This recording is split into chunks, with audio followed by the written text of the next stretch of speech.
Back on the Cowboy Football Roundup, for the third consecutive game, Oklahoma State's start to the contest was triggered by a good performance by the Cowboy defense. After the game, we caught up with the Cowboy head coach Mike Gundy and asked him about the defense and its role in the start of the game.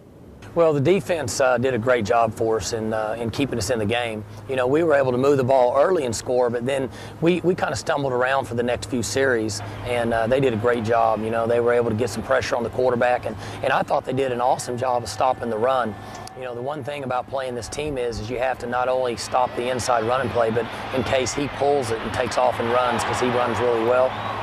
And then we defended the ball down the field. You know, they hit a few passes early that stretched us, but for the most part, we defended the ball very well. Talk about the screen passes. You had one on that touchdown drive and another in the second half that hit for big yardage. Well, we felt good about the screens coming into the game, and Beau Johnson and Toston are both, they're good running backs for the screen play. In our offensive line, we knew that they would have to protect versus some blitzes and stunts going into this game, and the screens give you an opportunity to set up in front of them and then release them. And our downfield blocking seemed to be very good. You know, I think the receivers and the linemen that were downfield blocking did a great job. How would you talk about the performance of Keith Toston overall? He rushed for 130 yards, his second best game at Oklahoma State, a career high in carries with 26. Well, he had to be a workhorse today, you know, and going into this game, we felt very good about Keith and Beau Johnson both. And we told him we'd work him in, but, you know, Keith certainly was a workhorse. I mean, we were able to hand the ball to him, and he bounced off of a number of tacklers. You know, his yards after contact has got to be very high. And then, you know, obviously on the short yardage, on the 4th down and 2 inches or whatever it was, for him to pound it up in there was huge. Just before halftime, A&M has a chance to go up potentially by 8 points. They're ahead 15-14, and you get a goal line stop. Talk about, if you would, of the importance of that sequence. Well, there's no question to stop the momentum, because midway or late in the first quarter, the momentum was starting to swing. We had a number of penalties, like 4 or 5 in a row, where we got backed up. We had to punt out of the end zone. And then they were driving down, and for us to be able to stop them right there, that kind of flattened out the momentum and gave us a chance to come out and start well in the second half. Green out to the left, it's caught by Toston to the 30, 35, down the left sideline, 40, to midfield, into A&M territory.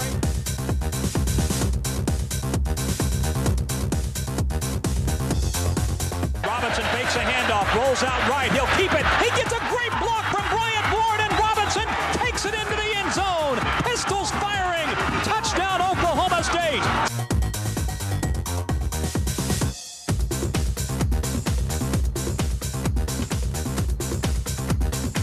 Johnson hands it off to Gray, trying to turn the corner around left end, and he's smothered.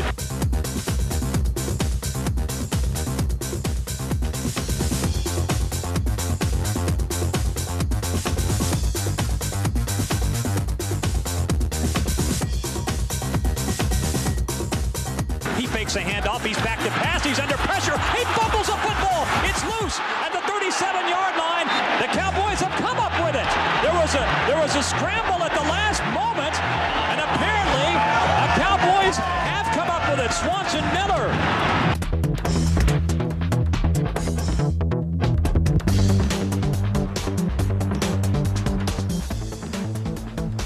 And Robinson takes a snap, back to pass, throws it deep toward the end zone. The pass is tipped and caught by Hubert Andium in the end zone.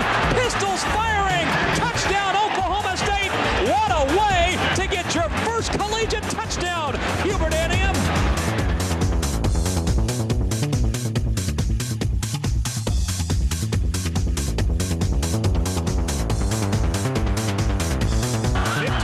A&M by 1. They have a 4th and goal for the 2, and Johnson takes a snap. Back to pass, floats it toward the end zone. The pass is broken up, incomplete, and the Cowboy defense holds.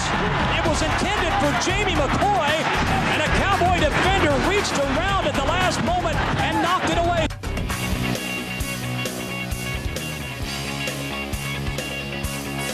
Well, we had a number of young guys, you know, come up and make plays for us, guys that hadn't played a lot, and he banged off of the safety and was able to catch the ball and stay on his feet and go ahead and score. What about all the guys who stepped up, given the type of week it had been and the way this game unfolded at times? How did you feel about how these guys responded with some tough circumstances?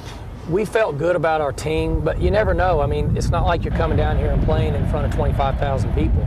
You know, you're playing in a great stadium here. You have to give them credit, and it's loud. And so you had a number of guys on both sides of the ball. You know, Markel Martin's played some, but he's not been in a lot of environments like this. Donald Booker has not been a key contributor in environments like this. You have Jeremiah Price, who's played, but Tracy Moore, Hubert A&M, even Wilson Yeoman. You know, he's played some, but not when you're the guy. So we were very proud of those guys to step up and make plays. You know what? Noah Franklin's a guy that's not played in a difficult environment. He handled himself very well. Early in the fourth quarter, A&M kicked the field goal to make it 29-25. Then you go on a 16-play, 93-yard drive and convert 2 third and longs. Take us through that sequence, if you would.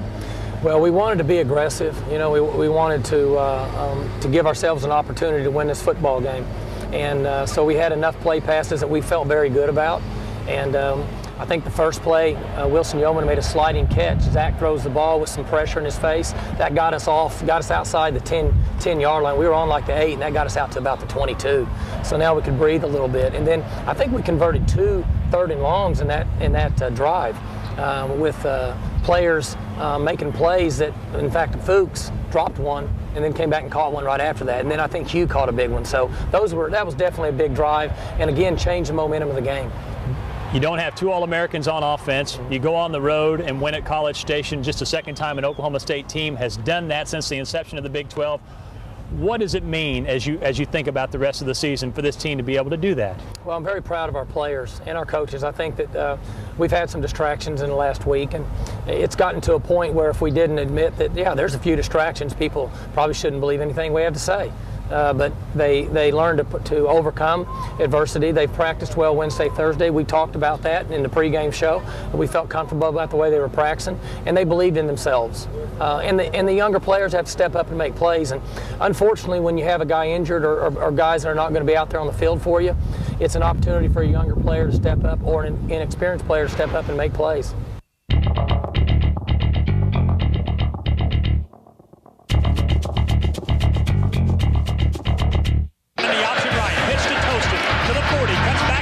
To the 42.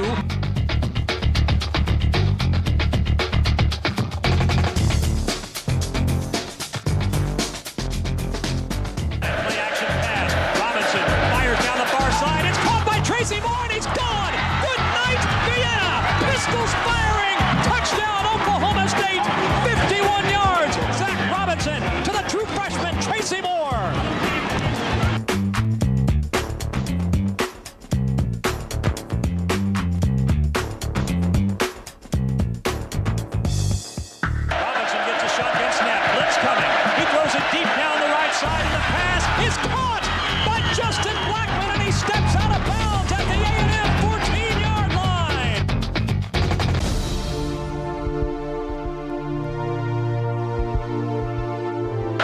Johnson left side, and he takes it into the end zone. Pistols firing.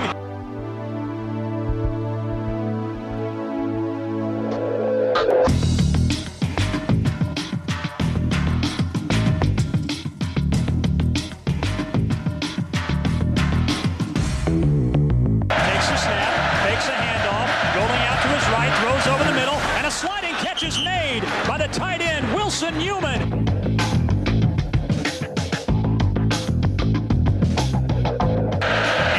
Toston up the middle, bounces off a lineman, gets the first down to the 30 and charges forward for 4 additional yards out to the 35, a gain of 11.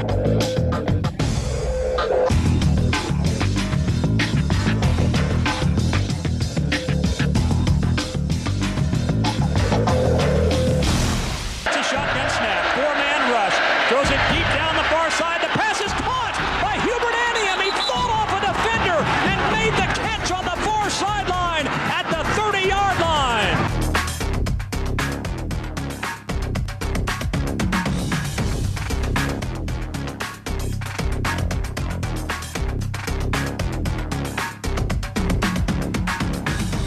Third and goal from the 1.